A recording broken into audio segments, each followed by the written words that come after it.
Hi, I'm Linda. And I'm Sarah. Are you ready? Oh yeah, I'm ready. Let's get relational. Hi, welcome to our 4th episode of Let's Get Relational. Today we are talking about sense of humor. If you couldn't tell, we totally have a sense of humor because we're twinsies right now. Yeah, that was not entirely on purpose. It's rare that we are twinsies in anything that we wear, but when we were looking at doing sense of humor today, we said, I had this shirt on prior to recording, and I said, maybe I should just wear this today. And she said, I brought that shirt with me too. So we thought, why not? Yeah. But, so today we're talking about sense of humor and how it can help better all of your relationships, because, that's why you're here. Because you want to learn more about the things you can do to just create better foundations for new relationships and help build stronger foundations for current ones and just improve the ones that you already have. So today, the first thing we're talking about in regards to sense of humor is that we don't really mean excessive sarcasm, making fun of things or people, mocking people. Like, that's not what we mean when we say, like, having a sense of humor is a really good thing when handling your relationships and more serious conversations or more intense conversations. We don't want people to feel bad. We're not saying make other people feel bad or use a lot of self-deprecating humor either. Like, that's not making yourself feel good. So that's not what we mean when we say sense of humor is really important. It's having more of a lightness and understanding where you can like ease on the tension a little bit, ease on the intensity, and just lighten up within yourself as well. But that doesn't necessarily mean that you have to make a joke or something like that. It's sense of humor also just is about being able to lighten up a little bit. Yeah, for me, that's the whole thing about sense of humor is just approaching everything in life with a lightness. And I am not a big fan of like super sarcasm and making jokes of everything and mocking people. It's just never has been my thing. And it's so important to me to just approach our relationship with lightness and to approach all my friendships with that kind of lightness. And so there's a lovingness that comes with that, I think, that, I'm not willing to take things too seriously. If my feelings get a little bit hurt, I can turn it around a little bit and just make it light and go, well, what was the big deal about that? So yeah, I really like what you said about it's not self-deprecating humor either. Yeah. That drives me nuts. I think that's one of the most understood parts of being a self-absorbed person is to be constantly self-deprecating yourself. Oh, I'm not good enough. Why did you even like me? I mean, it's like, that's just your way of getting attention, but in a negative way. Yeah, and like if you're making jokes about like, oh, like I suck all the time, I'm just like a terrible person, like or I'm just blonde. Yeah. I'm just blonde. Like, ooh. Yeah, heck. like that's not really what's going on there. It's definitely a form of victimization. It's a form of giving up your own power. It's a form of like not accepting what's happening and then not moving forward from that. There's a lot of things wrapped up into self-deprecating humor, and generally it's in a way it's trying to open up a conversation for someone else to correct you and get your like need met for validation from someone else instead of from within yourself. And that's actually something that we'll talk about in another episode is just working on, not seeking other approval from other people to be able to get your own worth needs met, because you are all worthy, you are all enough. You may not think that right now for many, many reasons, but you are. And that's, someone doesn't get to decide your worth. You get to decide your worth. So it's that self-deprecation is sort of involved in that. So, but we'll talk about that. I'll dedicate a whole episode to it later. Yeah, indeed. So, interesting thing about how we got to sense of humor being one of the pillars that we think is so important about relationships is Sarah's teenage years. Yes. Now, I had a sense of humor through her whole life, and that's partly why we're really close, because I didn't have to take too much too seriously. I don't know if we've already shared this story about when you were a toddler and you would go and practice your crying in front of the mirror. I think we may have. We may have mentioned that. But it's funny, like I could have taken that seriously. I could have like mocked her. I could have done a lot of things, but I just found myself chuckling a little and keeping it in context then when something happened and she'd be crying. I was like, oh, that's the cry she picked out in the mirror. And so throughout her whole childhood, you know, there was a lightness and a sense of humor about everything, but particularly after her other mom and I broke up, and there was a lot to get through in the recovery from the end of that relationship. I felt really stressed from working a lot and having to manage everything with her, doing all of her transportation to events and things like that. And so we were driving home from Aikido one day, and Aikido is a form of martial arts, by the way, for those of you who don't know. Yeah. Just side note. So we were driving home from Aikido. I remember exactly where we were, going over the overpass over Interstate 101, and talking about some things that I needed for us to happen, and that I just couldn't take a lot of like pushback about everything. And so Sarah says, but I need to be able to complain. Mm-hmm. Okay.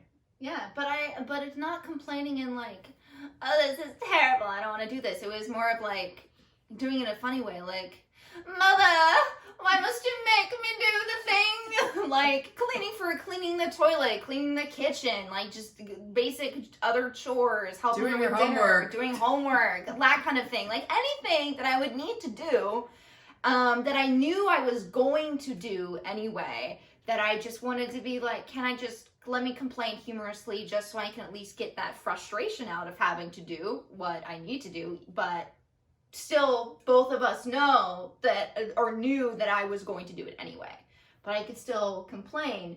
But like it would make her laugh and then make me laugh because I would say it in a funny way, and then I would just go do whatever it was that I needed to do. It was such a big breakthrough for us, for her to be able to say, I need to be able to complain, for me to say, I can't take the stress of you feeling angry all the time and resisting all the time and pushing back all the time. How can we work this out? So we came at this from a win-win solution. She's like, I need to be able to complain, but I could do it with sense of humor. And that made this huge difference. And I can imagine in other relationships being able to say, you know, honey, would you bring the trash cans in? No, I don't want to bring the trash cans in. Okay, fine. I'll go get them now. You know, it's just like being funny about it, but it allows you to expend that energy of resistance. And the energy of resistance is very powerful. And it can take you over, and it can become like too much of your life. And humor just lightens everything up just a little bit, and enough for you to feel like, oh, that's not such a big deal to have to go take the trash cans. No, I don't want to do them at 11 o'clock at night, but could have done it at 7 o'clock. I just didn't remember to do it. Yeah. So, and it's just like you can, and like I still do this to this day too, just so we're all aware here. But like the other thing is like for taking the trash cans out, you can be complaining that you have to do it really like hilariously while you're walking out the door to go get the trash cans. Like that's what I would do. In the midst of doing the thing, I would complain about doing the thing. So then it's like in the moment you're letting out that resistance and that frustration of like, oh, I have to take the trash cans out. It's 11 o'clock at night. I don't really feel like doing it. So I'm just going to complain as I dramatically walk out the door to go get them. Well, so, and I'll even do this on my own. I do this by myself. I do not want to clean the kitchen. I do not want to clean the bathroom, but clean it I must. You know, I just have that lightness with myself. And I think particularly during these Corona times, because we're recording our first episodes during the time of Corona, I think it's really important to find ways to lighten up and manage the stress better.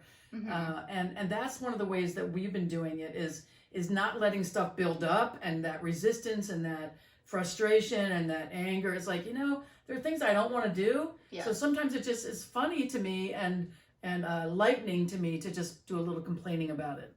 Yeah, it lightens up the mood with the other person who asked you to do the thing, lightens up the mood within you. So it just makes whatever you have to do an easier task to accomplish, and not something that you're resenting then, because that's the other thing, is that when you have a lot of resistance, when you are still, and then you're butting heads with whomever is asking you to do what you need to do, and you're butting heads with them, it can cause resentment on your side for you not wanting to do it, and pushing back at them, and then they can resent you not being willing to do it. So then it's just like butting heads, and it's just not a great thing.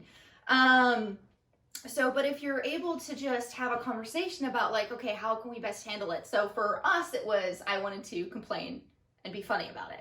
And it could be something maybe you do, and it could be something like that or something a little different, but you can have a conversation about what is it that you need to do to like ease up on like any resistances that you have. And maybe it's like just with yourself, like are there things that you do that you tell yourself you need to do, but then you like resist really badly even though you're the one that's asking you to do the thing that you need to do?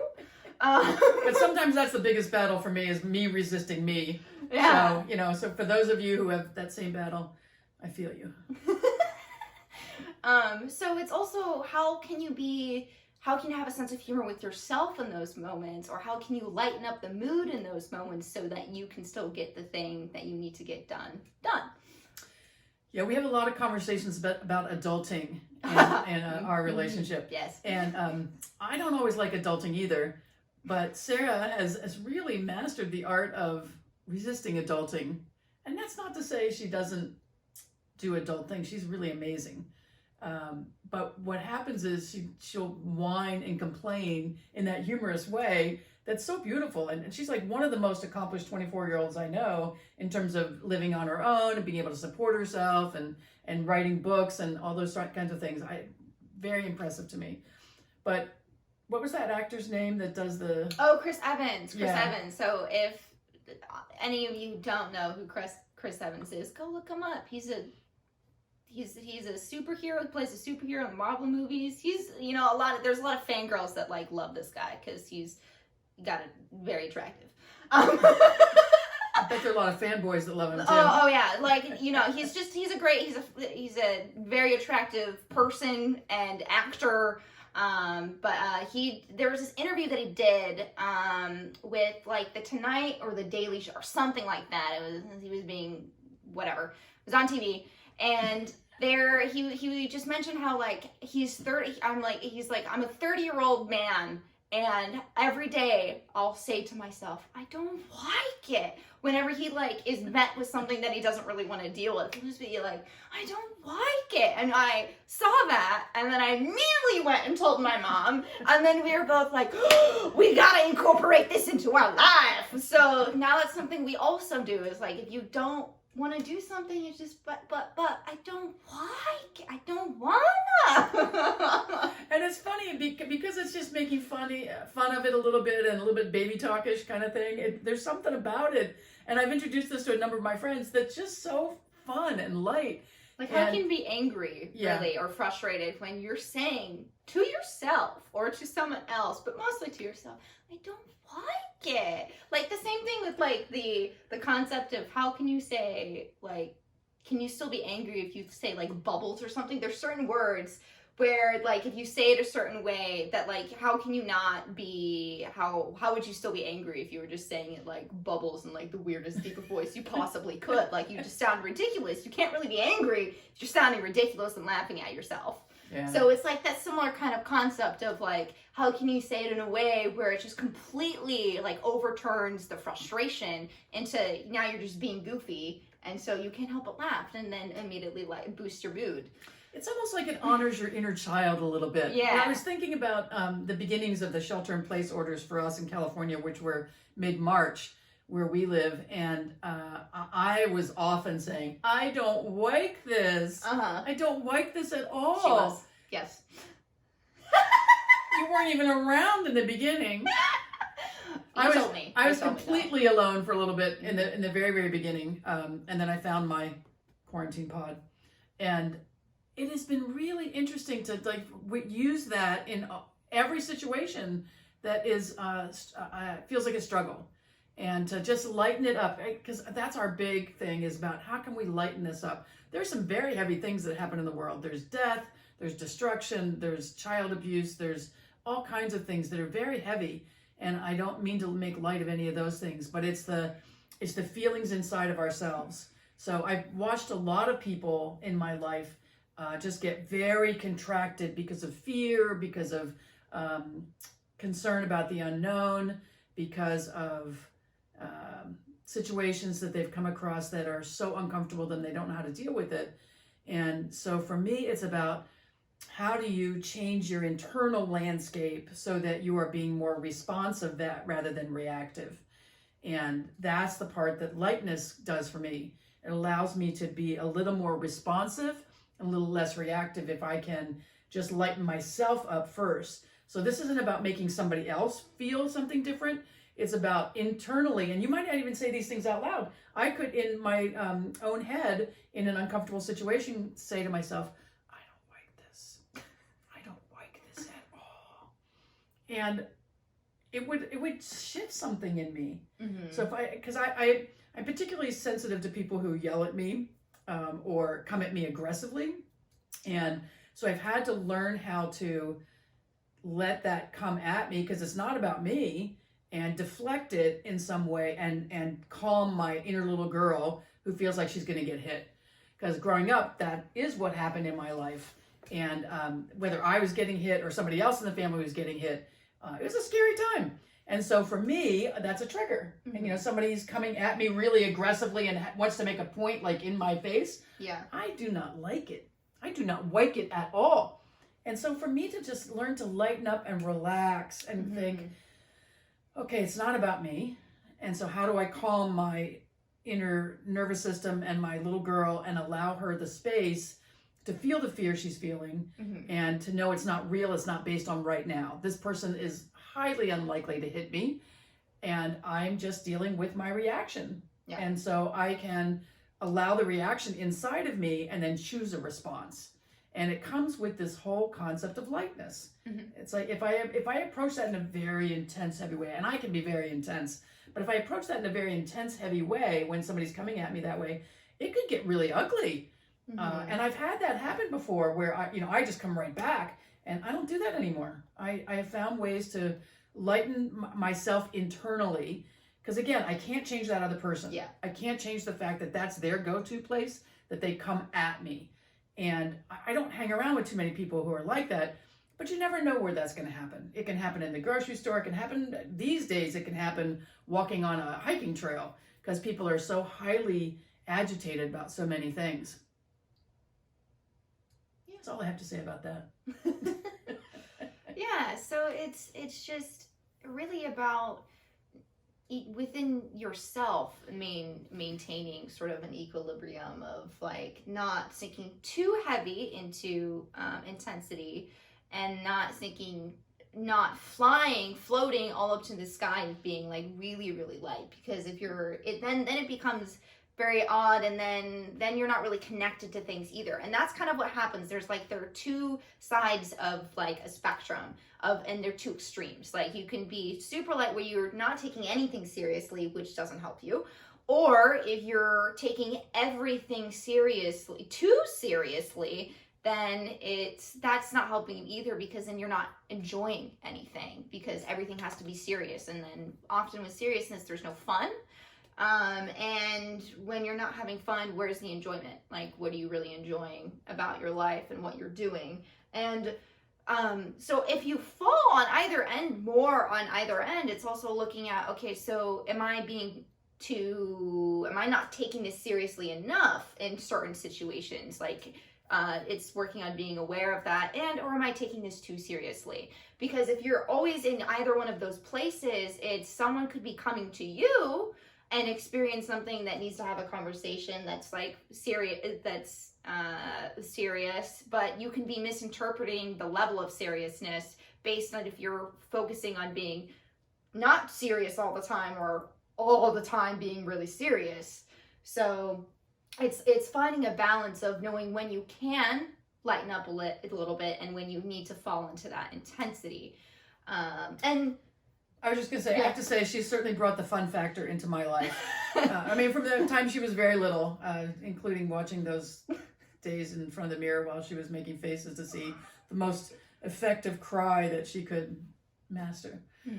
So the fun factor, if you don't have it in your life, you got to find it. Yeah. And if your life is super heavy all the time, you got to find something that lightens you and makes you feel good and excited to be alive.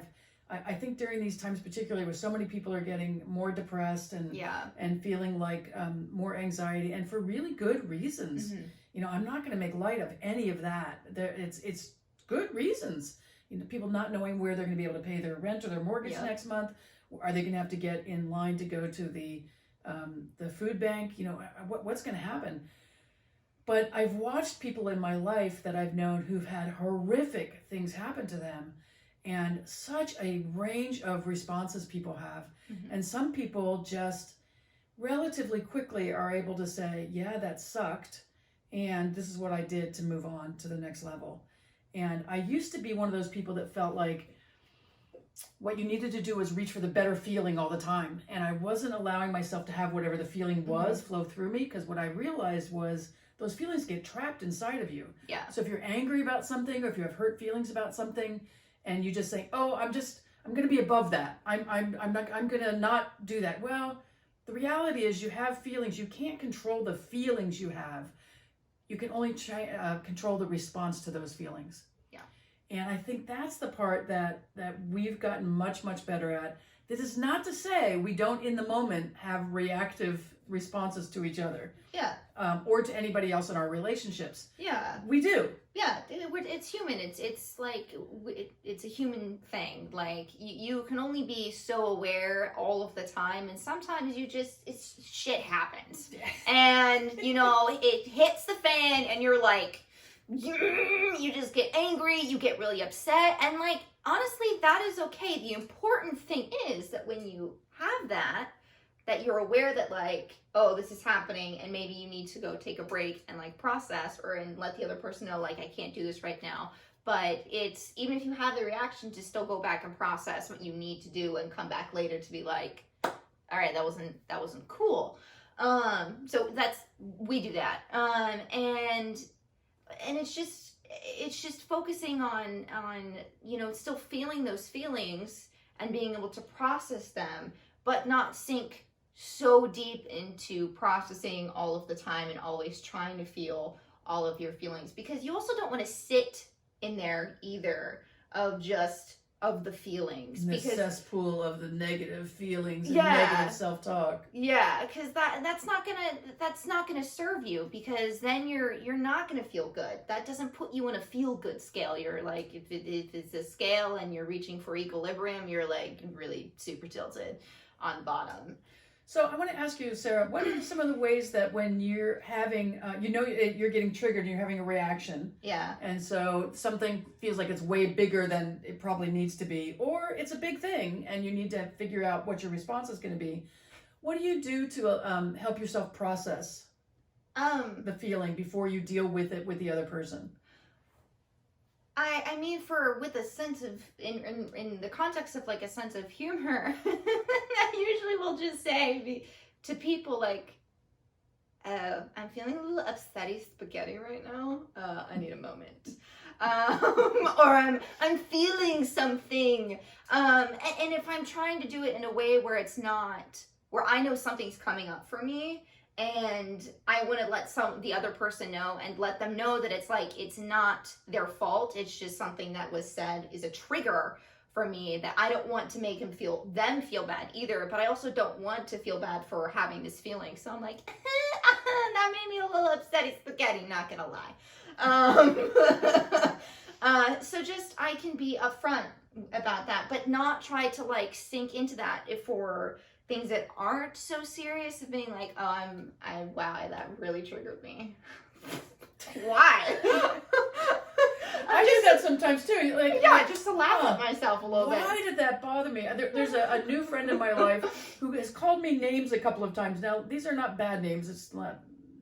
I won't give you other examples, but she's called me in text silly or baby, and I'm like, and I've had this conversation with Sarah. It's like, why does this bother me? Like, I'm not taking it super seriously. It's not like I'm internalizing it. And I have to process it. I have to talk to her about it. It's like, why does this bother me? And it's like, I can have a sense of humor about it as like, I don't remember anybody calling me these things in my life, so it doesn't feel like it's a trigger from something else. Yeah. But eventually I got to a place where it's like, oh, it feels like this, and I could identify what the feeling it was that I had. Then I could look at what that was triggering.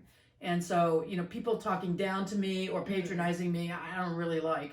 But it doesn't have like a huge reactive response inside of me. It just has that little thing that you just know it bugs you. You're a little tickled by it. You're a little tickled by it, where it's just like, you're like, I don't really like that, but I don't know why. Why don't I like this? Like, that's what I do with myself. Growing up, my dad used to always call me his little monkey. Oh my gosh, did I hate that. I hated it my whole life. And I don't know if he ever knew that. I'm sure as a child, I would not have said to my dad, don't call me a monkey. But I didn't like it. And so I think now if somebody calls me something in that way, it probably triggers something from that time. And for my dad, that was a total term of endearment. And now when I think about it, I was like, why did that bother me when I was growing up? But I don't remember all the context of all the other emotions around all of that with my dad. As I've said before, I had a little bit of an abusive childhood and never knowing what to expect and who was going to get hit and that kind of stuff. And so there's something that was a disconnect. And so I think somewhere I've internalized some of that. And so for somebody to call me anything except beautiful woman, love of my life, Linda, that might be a little issue for me. I got to keep working on that, and I will. Thank you, Mom. Thank you for that. Thank you. I appreciate it. So, what else did you want to talk about today? I think this whole concept of approaching life in general with lightness, and I think about it sometimes as like holding my hand open and allowing whatever to be there. So if I'm feeling anger, hurt, whatever, to be almost like to look at it, like to imagine my heart on my hand open. And the opposite of that for me would be if I were totally contracted and trying to squeeze the feeling away and not feel the feeling. And so for me, there's a lightness about just allowing that open hand. And it's one of the things you can do, and I've done this in difficult conversations. One of the things I do is breathe to lighten up everything. And the other is to actually physically hold my hands open on my lap and to not feel clenched. And so sometimes if I feel like I'm sitting with my arms crossed, I can realize how contracted that feels. So while you're listening to this or watching it, feel in your body what it feels like to have your body contracted and held in and all of that. And that's what happens when we do that with our emotions. And so for you to be able to lovingly breathe into whatever it is you're feeling and then just to allow it to be without you trying to fix it. I'm particularly a fixer, and I've done a lot of work on being a fixer because as am I. So. Yeah, it's not healthy to be a fixer. It certainly has its place in our lives for each of us. Yeah. But to live your life totally from the perspective of being a fixer, not super healthy. No, because then you're focusing on trying to handle everyone else's problems too. Yeah. Like then your stuff is not your stuff anymore, and their stuff is not their stuff anymore. It's all intermixed, and then then it's like you're not really sharing what you're dealing with, or all your things get mixed up in their things because you're trying to fix it. But then it's just you're placing unnecessary burdens on yourself when you're trying to fix everything for everyone else. Because generally you don't really focus on fixing yourself. You focus on fixing other people because that's where you're getting your identity met is is by doing that. So of being, working to help people, like you're helping people by fixing their problems, but at the same time, by trying to fix their problems for them, you're not exactly allowing them to work through what they need to work through to be able to get to a place where that issue is resolved. So like it's a rescuer mentality in a lot of ways, and rescuing people doesn't really help them. It doesn't teach them. It doesn't help them learn to figure out what it is that they need to do to help to get them out of the situation, or realize that they need to ask for help. Because with the fixer, you kind of just step in and do whatever it is that you think would fix the problem, and sometimes it doesn't work either. Well, So it's kind of the the thing you were talking about the being on the different scales. So you've got the fixer, yeah, and then the person not caring at all. Mhm. And so somewhere in the middle there is the person who becomes available to just listen and be present. Mhm. Because one of the things that happens for me is that when I make myself available to people, so many people don't get heard anywhere in their lives. And so I attract a fair number of people who feel so comfortable talking to me that they tell me things that they've never told anybody in their life. Perfect strangers will start just like opening up to me, Mhm. and they'll a few minutes later they'll go, I've never told anybody that in my life. And I'll say, well, yeah, that happens to me a lot. It's like, and so I really think it's important to be able to approach people with a lightness there, and not make them feel like there's something wrong with them that they can't fix themselves, right? And it's for when we move in as a rescuer, we're not approaching life with a lightness. We're approaching life as something that's hard and needs to be fixed. And what if life isn't hard and needing to be fixed? What if there are certain elements in our lives that need some work? But what if life is inherently good and wonderful and happy and loving and fun? And full of joy. Like, yeah. It's your mindset really plays into how you're perceiving everything. So something that someone else might be enjoying, or many people might be enjoying and having fun doing, but if you're like, wow, but you've just been in a whole mood of, or just keep telling yourself that life isn't easy, life isn't fun, life is hard, everything is full of obstacles, like then you're gonna lose that connection to the enjoyment, because you just think everything isn't fun, is really hard, and you just have to keep pushing because there's just obstacle after obstacle after obstacle, even if it's just like a little bump in the road, like it's just, yeah, see, I told you life is terrible. Yeah, even if you trip a bit, and so you create this cycle of just like reinstating that that's what's going on, because that's what you keep thinking. So you create this mindset where life is not fun, life is not easy, and that's just how, and you perpetuate it. So it's working on realizing when you're thinking that way, and I've called someone out very dear to me about this, of thinking like, oh, that life isn't easy.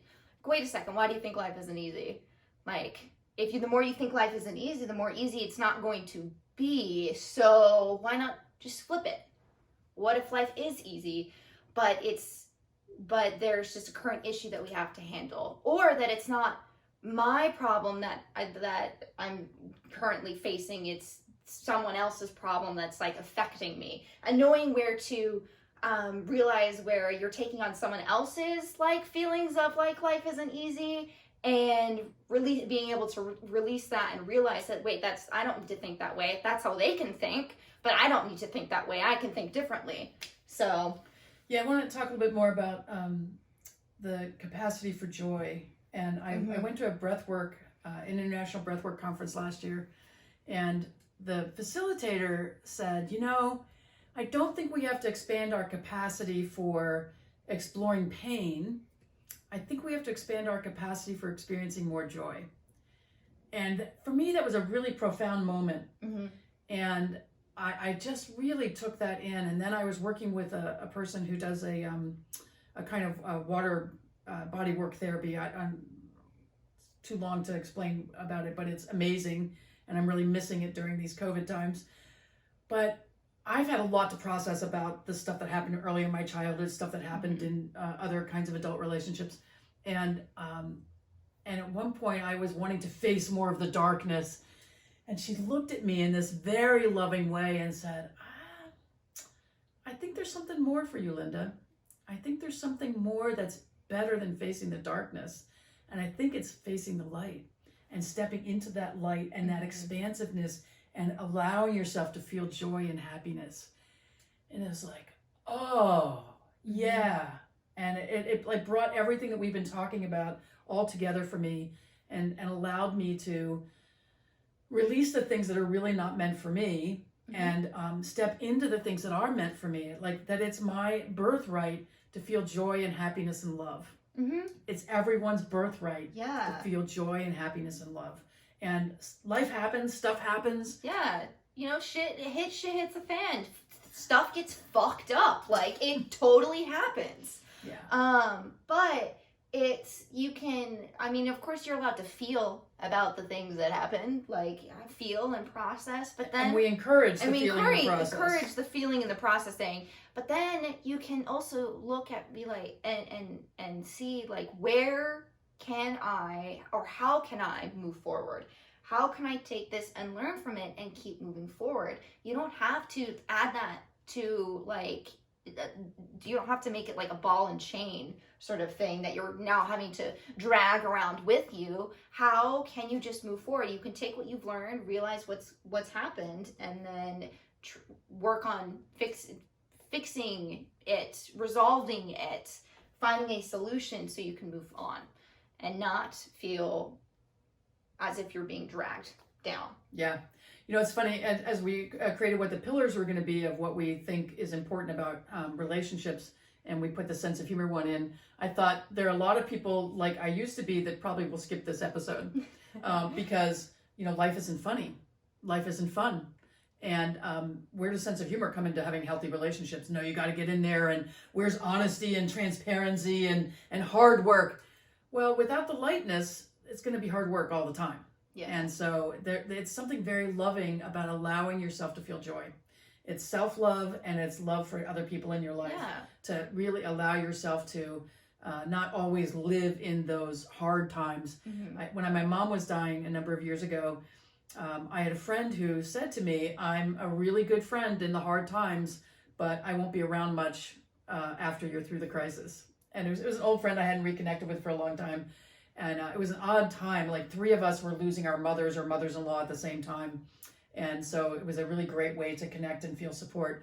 But it was such an interesting awareness she had about herself that I'm really a great bad weather friend, but I'm not really great when things are going well. So don't count on me then. And it's like, wow. Interesting. I mean, I really want to have more people in my life where I'm sharing the joy and sharing, and so that I've got a place to share the hard stuff. But that what we're moving toward is joy and love and expansion. Yeah. So that actually brings us to our other point we wanted to make today. Yes, it does. Which is about undefended love. Or undefended life. So, well, or both.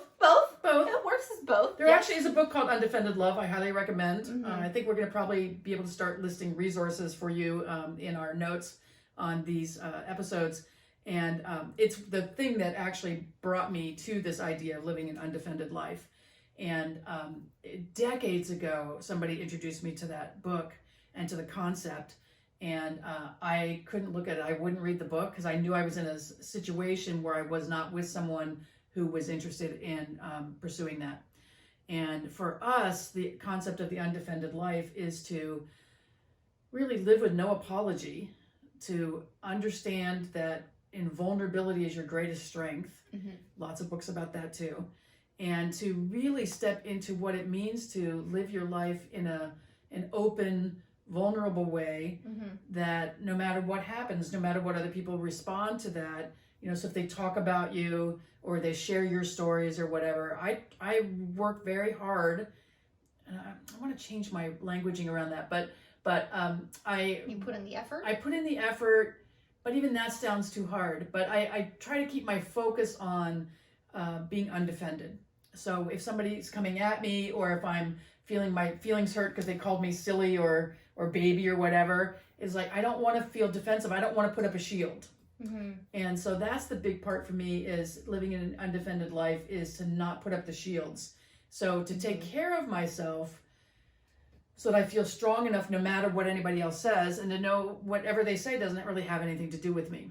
Mm-hmm. That it's about them, whether they're praising me or criticizing me. It's about something that resonates for them or triggers them. Mm-hmm.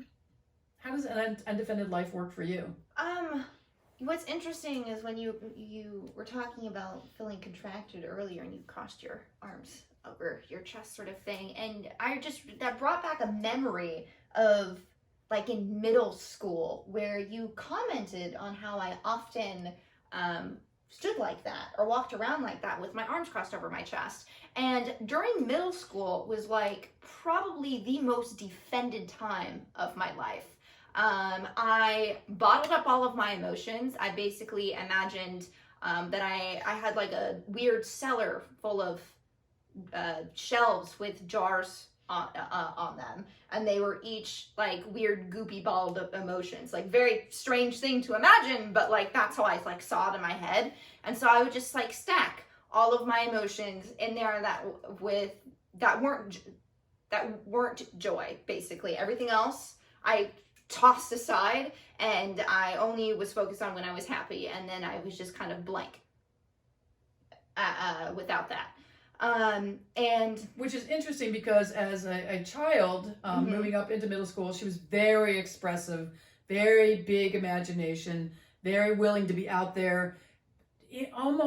So in third or fourth grade, she was still willing to ride her stick horse in our neighborhood. yes, To the point where her other mom and I were like, should we let her do that? Because if people see her, they're going to make fun of her. And ultimately, we let her do whatever she wanted to do. But that was the expressive, full person experience that brought her to middle school. And this is a bad time for lots of boys and girls in terms of kids. wanting to pull kids back. in general. Yeah, that like middle school sucks. Like, I don't think I've talked to anyone who has been like, yeah, middle school was great. I totally love to relive middle school years. Like, I have not met a single person in my life that's been like, yeah, I'd go back to middle school. They're like, nah, I'm good. Yeah. But for me, I wasn't vulnerable. I was constantly defending myself. I built up multiple walls, and it took me until senior year of high school to like actually be able to bring those walls down and to be able to really open up again.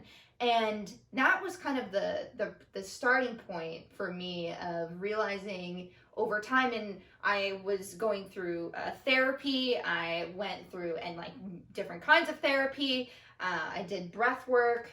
I started doing breath work later and towards my senior year of college even. But it was a process that I went through to finally realize, wait a second.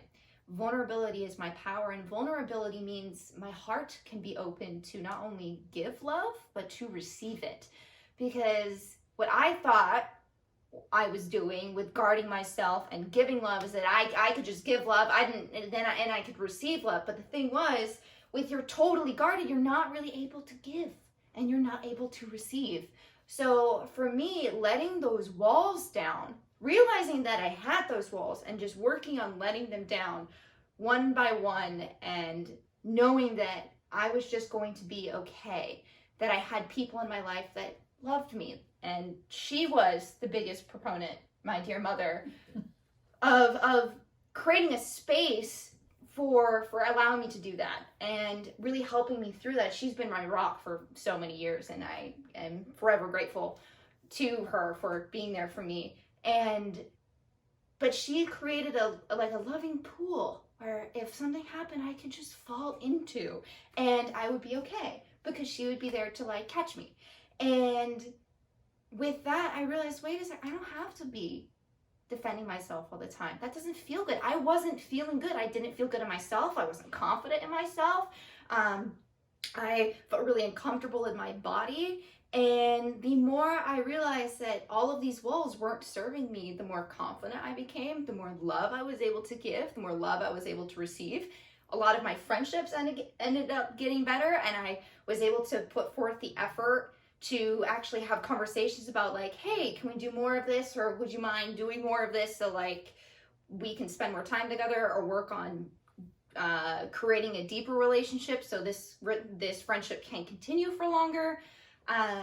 It opened me up to finding a incredibly amazing partner, but I wouldn't have gotten there if I hadn't gotten to a point where like realizing, wow, I feel really empty. Yeah. And that's what shutting everything off makes you feel. You just feel empty, and I didn't like feeling empty.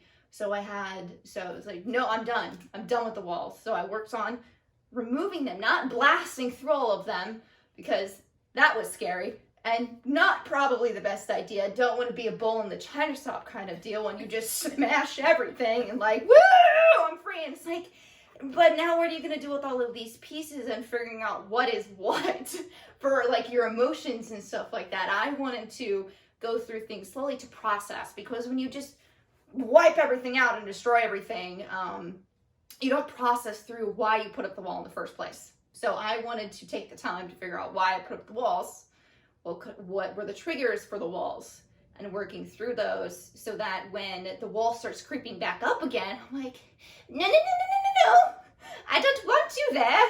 But why are you there? What's happening for me that's causing this, that's triggering this again? Because I don't want to go back to feeling empty. I don't like it. I love my life. I'm sorry. I love my life. I don't just like it. I love it.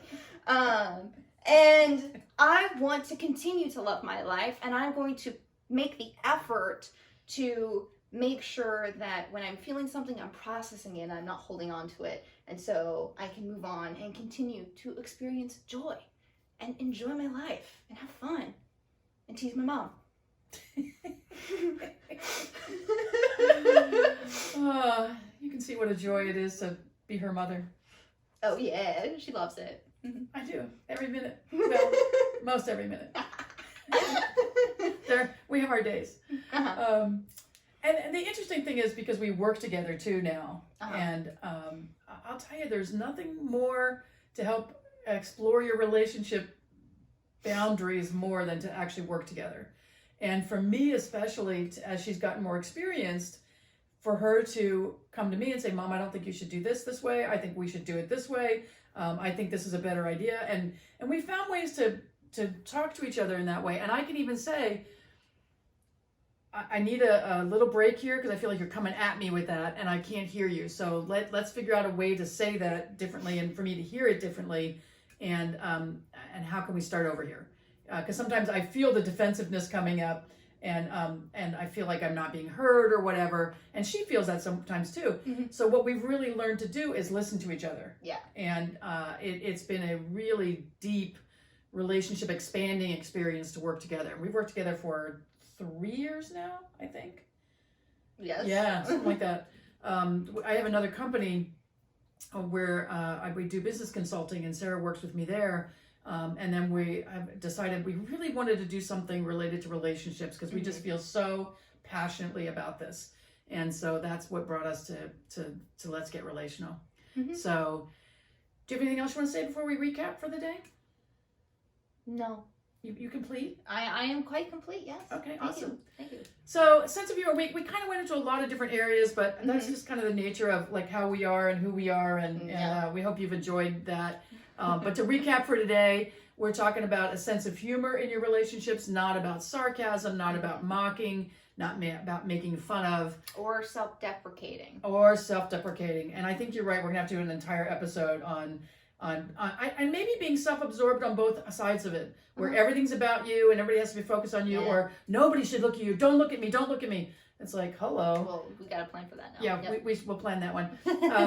And being able to complain or deal with your resistance with a lightness and a sense of humor, and to... Even if it's just with yourself. Yeah. You know, Linda, of course you don't want to do that, but you're going to do it anyway, right?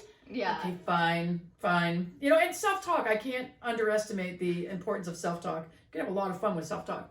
And then just approaching life with a lightness, everything in your life with a lightness, not to minimize anything that's really challenging in the world, but to approach it with a lightness, and you're going to get through it a lot easier that way. Mm-hmm. And then finally, to look at what is going on in your life that is keeping you from living an undefended life. Where are you not safe? Where are you not safe in yourself? Where are you not safe in the relationships you're in? And I think if you'll look at a little bit of that and approach more of your life with that sense of lightness and that moving toward joy, that one, expanding your capacity for joy, that is amazing to me. And to really look at what it would take to feel more of that in your life. Yeah. And I highly recommend it. So thank you for joining us. And as always, we're sending you love.